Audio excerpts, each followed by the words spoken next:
안녕하세요. BBS TV. I'm very happy to be here in Korea, especially here to teach a meditation retreat, and so everyone can get to the heart of the Buddha's teachings, have a peaceful mind and a happy heart.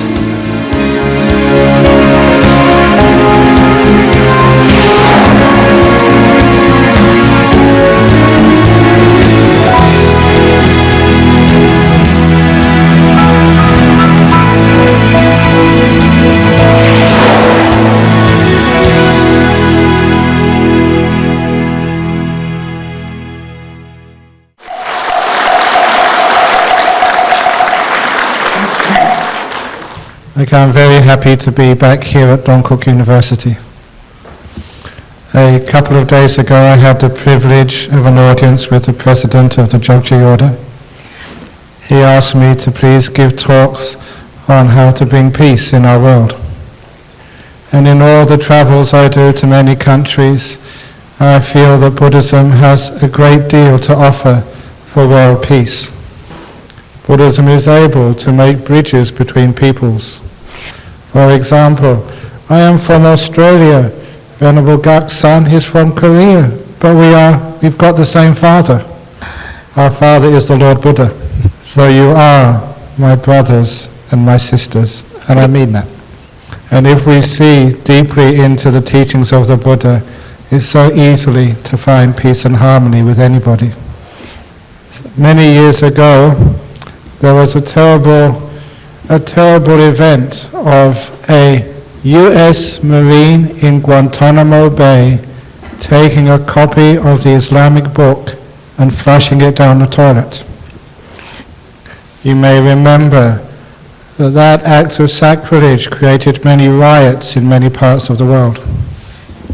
And even in Australia, it was front page in the newspapers. So, a day or two after that event, I received a telephone call from a journalist in the national Australian newspaper. He was asking every leader of the major religions in Australia the same question. Now it was my turn to answer the question. And the question was, Ajahn Brahm, you are a leader of Buddhists in Australia. What would you do if somebody took a Buddhist holy book, put it in your toilet and flushed it down the toilet?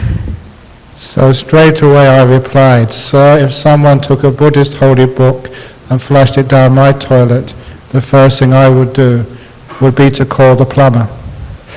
And then I gave a serious answer. I said, sir, you can destroy as many Buddhist holy books as you like. You may blow up sacred Buddhist statues and burn down temples. Our enemies may kill Buddhist monks and nuns, but I will never let that destroy Buddhism. I made a distinction between the container and the contents. The book is a container. What does it say inside that book? The temples and statues are containers. What are they there for?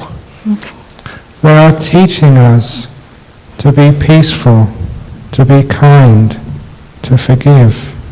I said you can destroy as many temples, but I will never allow you to destroy the teachings of compassion, peace, forgiveness.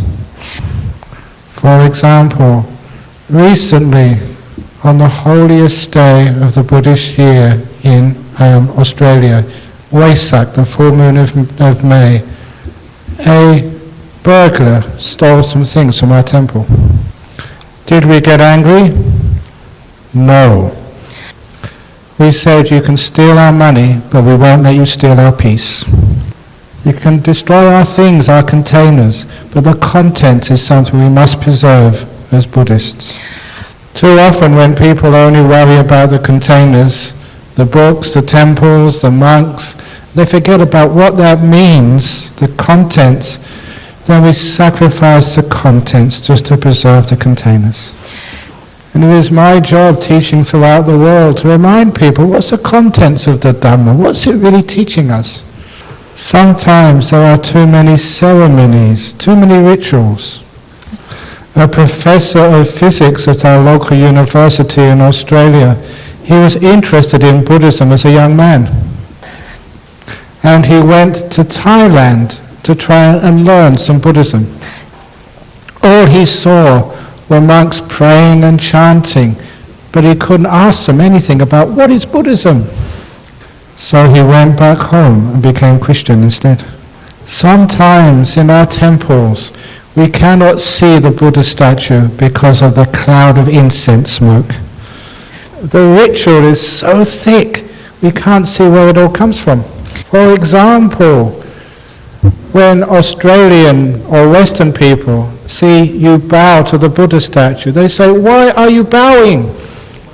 I explain to them, when I bow to a Buddha statue, this is how I was taught to bow. In my first bow, I remember that the Buddha is a symbol of virtue, of goodness. So that is what I bow to. I bow to virtue, honesty, goodness. So every time I do that first bow, I am mindful of the importance of virtue in myself and in the world. Wouldn't it be a wonderful world if we could trust one another?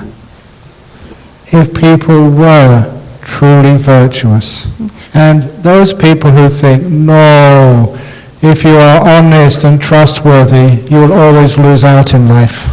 That's not true. If you lie and are cruel, it always comes back to hurt you. A man in the United States caught a mouse. The mouse was still alive, so he wanted to kill the mouse. In the garden of his house, there was a little bonfire. He was burning leaves and twigs from his garden. So he took this mouse and threw it alive on the fire. That is very cruel. And this is what happened next. The mouse was badly burning and ran out of the bonfire into the man's house. As the mouse's burning fur passed the curtains of the window, the curtains became alight. And the curtains became engulfed in flames and burnt down his whole house. Because he was cruel to the mouse, he lost his own house, totally burnt down. That's when people are cruel. Opposite story. A young schoolboy was riding home on a BMX bike when he saw two older children had caught a rabbit and were torturing the rabbit. He stopped his bike, got off, and told those bigger boys, "Don't hurt that rabbit." That was a very brave thing for a young boy. He's about 9 or 10 years of age to tell 13 or 14-year-olds not to do that. The elder boys would not listen. So the younger boy said, "I will give you my expensive bike for that rabbit." So the boys took his bike and he had the rabbit and walked the rest of the way home. When the parents said, "Where's your bike?" when they found out what happened, they were very proud of their son. And the father was a journalist and he put the story in the newspaper the following day. The day after, 3 people donated new bicycles to the boy. So he'd only lost 1 bike and he got 3 back. That's what happens. That's the law of karma. You are bad and you lose your house. You are good and you make big profit. So I worship goodness.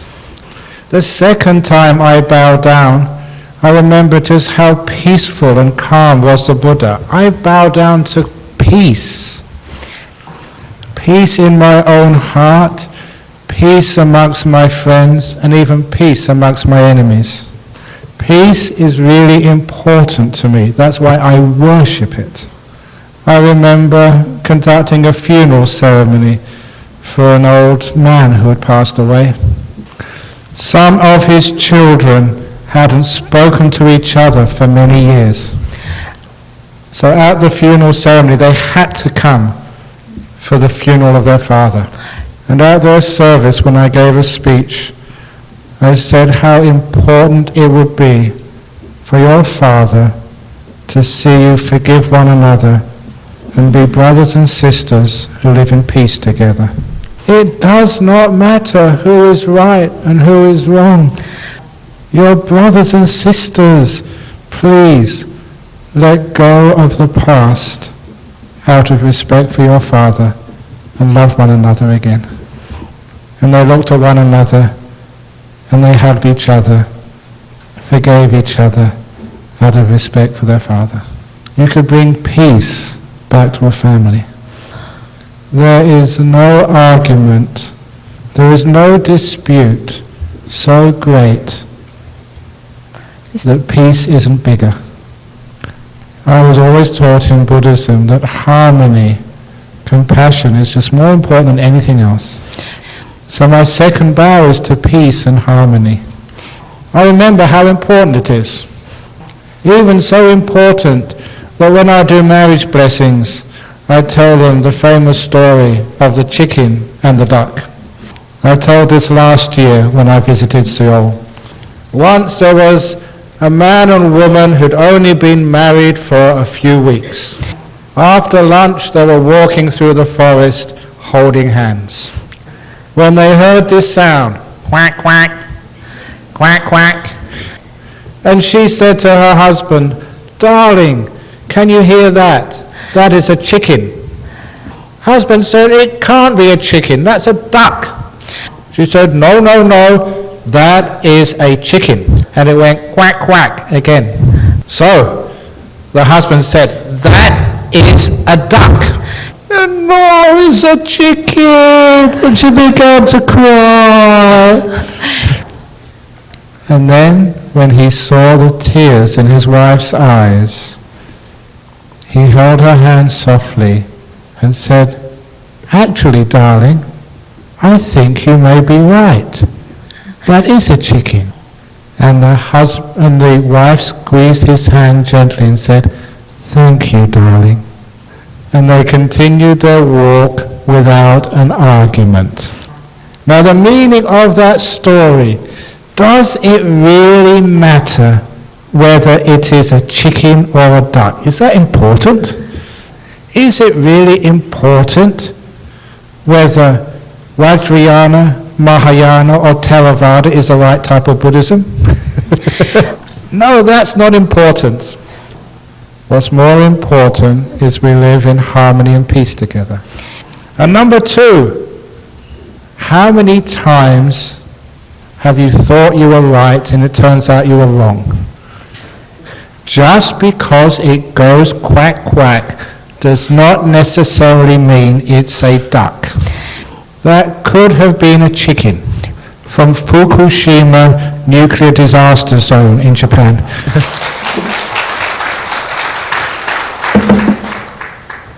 So is it really worth arguing? If you understand that peace and harmony is more important, then we will not argue and fight over small things.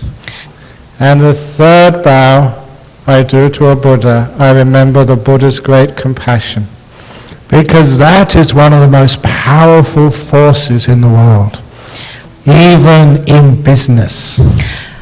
One of my disciples in Sydney, she had a small business. She was negotiating a big contract with a big company in London. This would take her business up to the next level. So when she got an email saying, "Come to London immediately, we're ready to sign the contract," she got on the next plane to Heathrow, even though it meant leaving her 3-year-old daughter, Holly, back in Sydney. When she got to London, she checked into a hotel, showered, changed, and went straight to the company headquarters. She didn't even have time to take a rest. When she got into the boardroom, the directors were there, but not the CEO.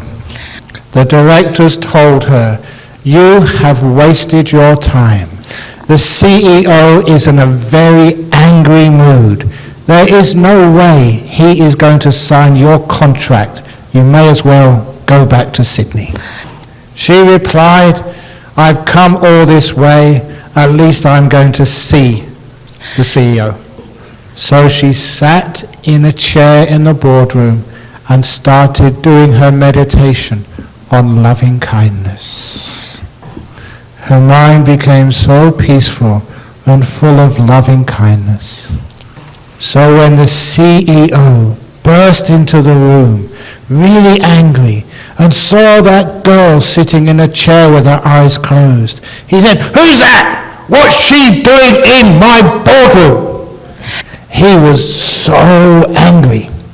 He was like one of those big monsters you have in Korean movie. She came out of her meditation, stood up, and walked towards the angry monster CEO. He was ready to bite her head off. She just looked at him, and because she'd just been meditating on love, said to the CEO, "You have such beautiful blue eyes, like my baby Holly back in Australia." She said that just came out of her heart. She didn't plan it at all. And the CEO became 100% confused. He was silent for 2 minutes. And then when he did speak, he had no anger left on his face. He said, "Really? I've got beautiful blue eyes?" And then 5 minutes later, he signed her contract. And then he left, and she went to leave to take a rest. But all the directors surrounded her and would not let her leave. They said, "We've never seen anything like that before, ever. We're not going to let you leave until you teach us how you did that." So the power of compassion is even good in business. You can get business advantage over your competitor. That's why I worship compassion. It even cures illnesses. Please be kind and compassionate to your own body. When it's tired, give it a rest. If you think, "I've got no time to rest," then you'll have to waste a lot of time in hospital. Resting is using your body and your mind efficiently. So my third bow, I bow to compassion. When I bow, I remember its importance and value. That is why those qualities keep on growing stronger and stronger and stronger. And that is how we take a ceremony, a ritual, and give it meaning. And that means I have all these Australians. They've never bowed before, and they all can't bow enough. So this is how we use the rituals of Buddhism and give them a meaning, so that our Buddhist practice improves us. We become better people. We become better husbands, better wives. Because I'm not sure in Korea, but in Australia, whenever a husband and wife has problems, they come and bother me. I want simple life, so I want you all to be happy. Or when you have these good qualities of virtue, peace, and compassion, you are better parents. Are you good parents? I tell people, if your son or daughter comes in the top 5% or bottom 5% at school or university, you are bad parents. Because as Buddhists, we believe in middle way. I was a school teacher for 1 year. I had a class of 30 children. At the end of the year, after the exam, I had to give out report cards. This one boy, he came bottom of the class, 30th. When I gave him his report card and he found out he'd come bottom, he was so upset and so afraid what his parents would say to him that night when they found out he had come bottom. He was suffering, and when I saw that, as his teacher, I had to go and help him. So I went up to him and I taught him some Buddhism. I explained to him about the Bodhisattva. A Bodhisattva is someone who intentionally sacrifices their own happiness so no one else would have to suffer. So I told this boy, you have done this on purpose, haven't you?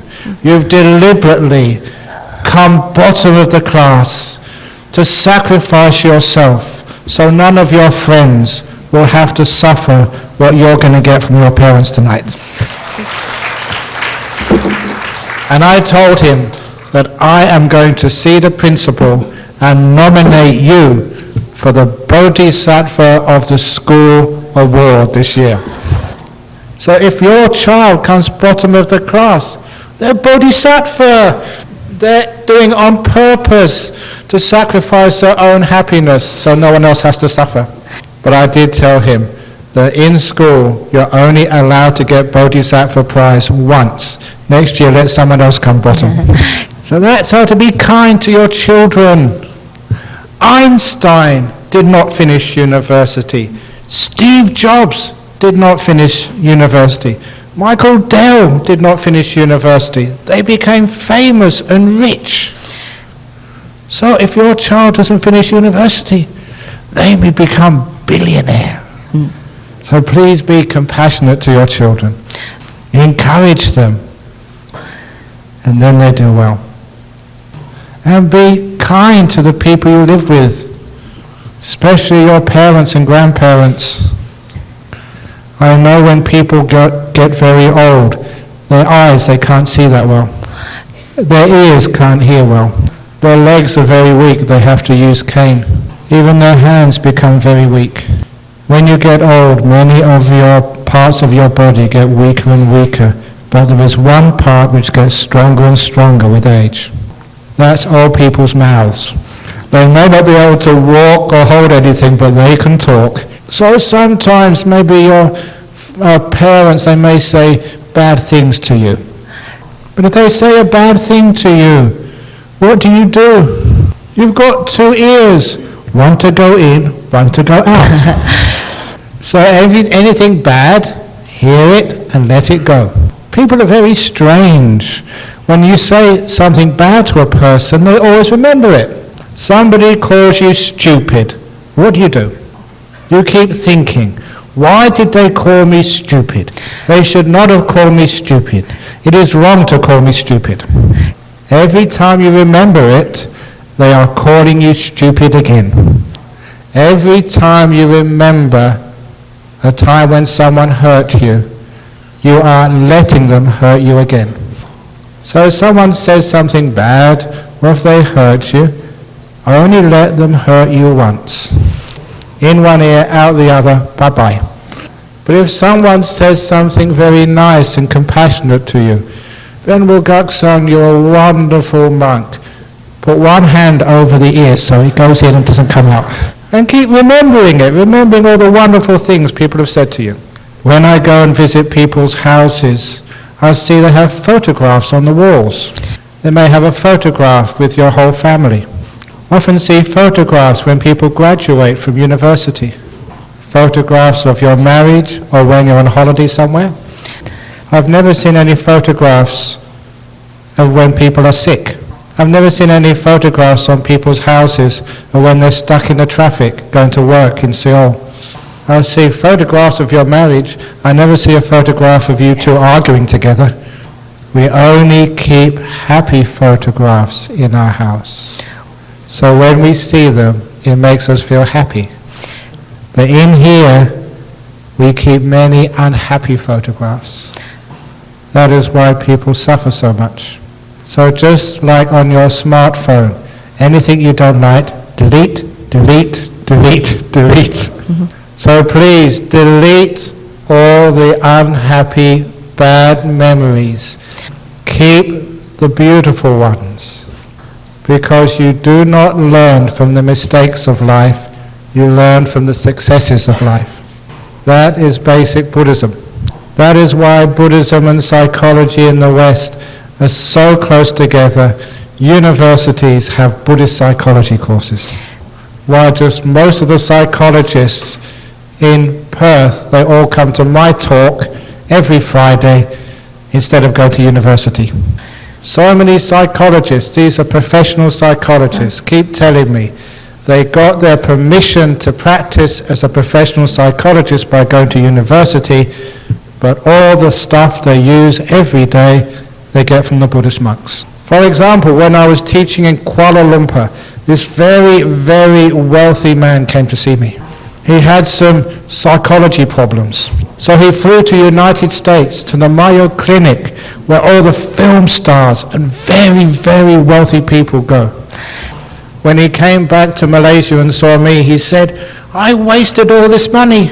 All the stuff they taught me in this famous clinic, I hear from you for free. So when you come here and listen to Dharma talk, you are getting this cut price. High quality, low price. 퀄리티는 높은데 가격은 아주 저렴합니다. So when I am gone, there are so many other nice teachers here. So please, no need to go to United States to get therapy. Go to temple. Much better, much cheaper. 감사합니다. Thank you.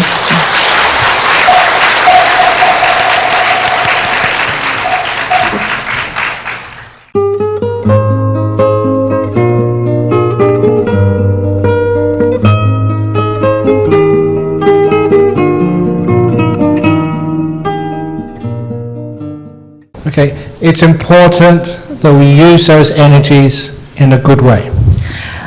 우리가 어떤 에너지라고 하는 것을 그 좋은 방식으로 쓰는 것이 중요합니다.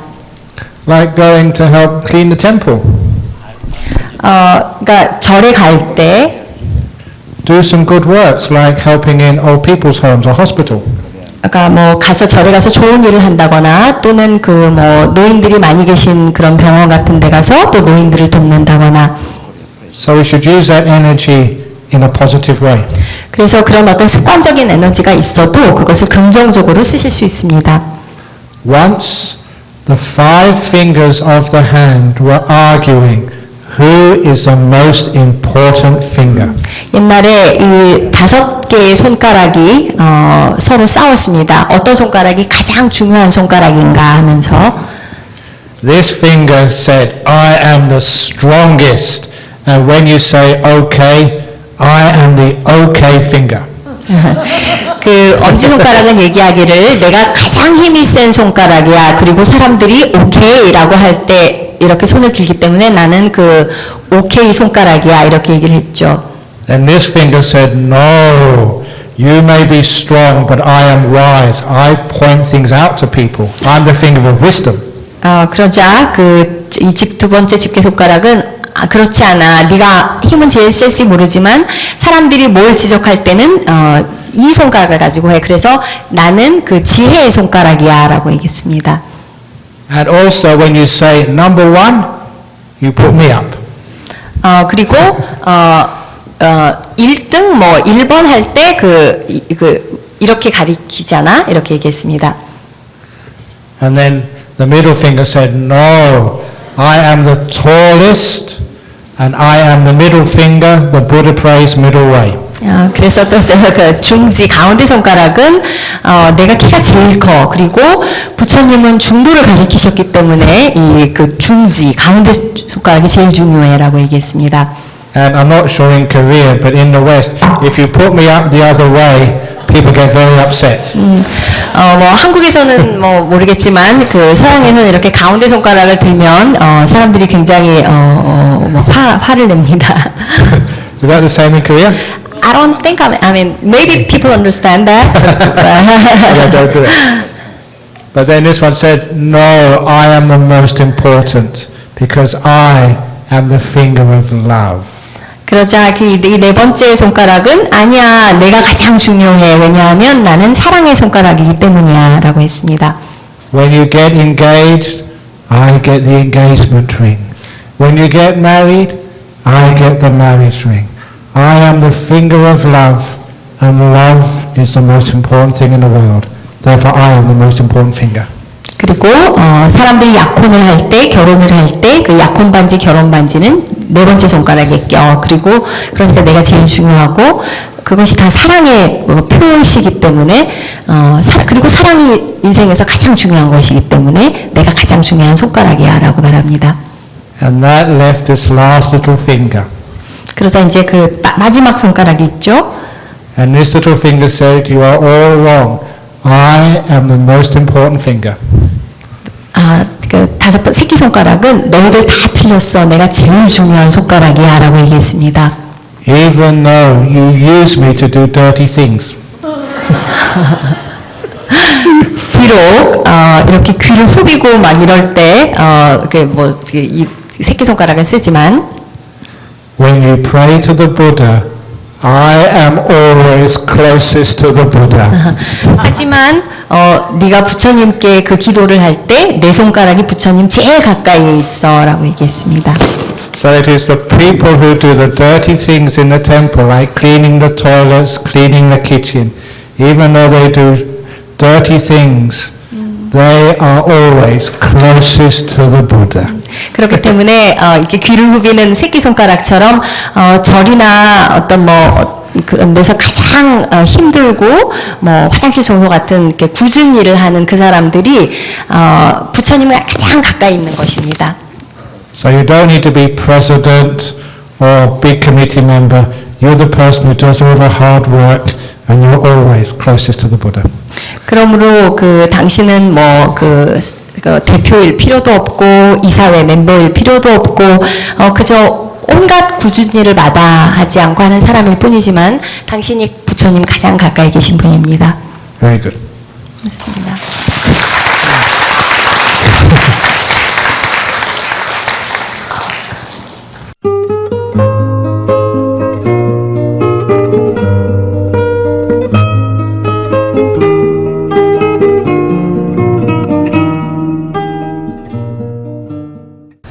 First of all, I would sit down and do 10 minutes of loving kindness meditation, and then I'd look at him and say, "You've got such beautiful brown eyes." 저는 일단 10분 동안 앉아서 그 자해 명상을 한 다음에 딱 그분의 눈동자를 바라보면서 정말로 아름다운 갈색 눈동자를 가지셨군요 라고 얘기하겠습니다.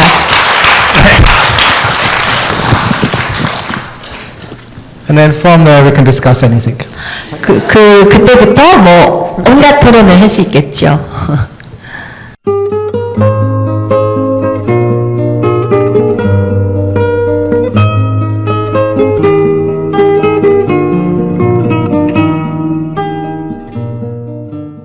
Yes, the mind is like a lake in the mountains. The thoughts are the waves on the surface of the lake. 마음은 산에 있는 호수와도 같은 것이고 생각은 그 호수의 그 표면에 있는 그러니까 물결 파도와도 같은 것입니다. When the waves are very big and fast and strong, it is like tsunami and destroys so much. 만일에 그 물결이 아주 크고 빠르고 강하다면 마치 쓰나미처럼 그 수많은 것을 삼켜버릴 수 있습니다. That is like when we have very angry or violent thoughts in our mind.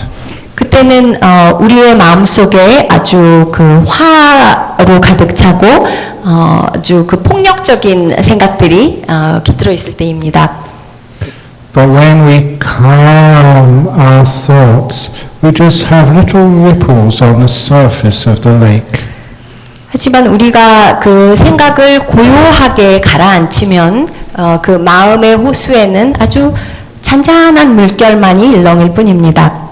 But the best is when that lake is perfectly still, when there's not even a thought in the mind. 그런데 가장 좋은 것은 그 호수에 아무 물결도 일렁이지 않는 채 온전히 고요한 그런 상태입니다.